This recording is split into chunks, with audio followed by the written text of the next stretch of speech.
விஜய்க்கும் பிரபாவுக்குமே வந்து கல்யாணம் நடந்து முடிஞ்சிருது. இந்த சைடு பார்த்தா அனாமிகாவோட டைவர்ஸும் வந்து ரத்து பண்ணிடுறாங்க. ஸோ இந்த இப்படி நடிச்சிட்ருக்க டாம்பாய் மாதிரி நடிச்சிட்ருக்க நம்ம பிரபாவோட பேர் வந்து பவ்யஸ்ரீ. இந்த பவ்யஸ்ரீங்கிறதே வந்து அவங்களோட உண்மையான பேர் கிடையாது.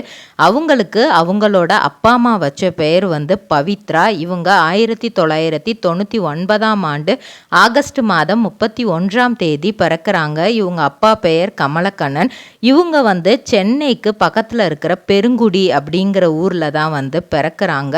அங்கே தான் பள்ளி துறைப்பாக்கத்தில் இருக்கிற little angels matric higher secondary ஸ்கூலில் தான் படிக்கிறாங்க. அதுக்கு முன்னாடியே அவங்க அப்பா வந்து இவங்களை வந்து விபுலா ட்ரேடிங் கம்பெனி, எங்களிடம் பாக்கு மட்டை தயாரிக்கும் மிஷின் கிடைக்கும், அதற்கான ரா மெட்டீரியல்ஸையும் வருடம் முழுதும் நாங்களே சப்ளை செய்து வருகிறோம், நீங்கள் செய்யும் தட்டுகளை நாங்களே எடுத்துக்கொள்கிறோம், அதற்கான லோன் வசதியும் செய்து தருகிறோம்.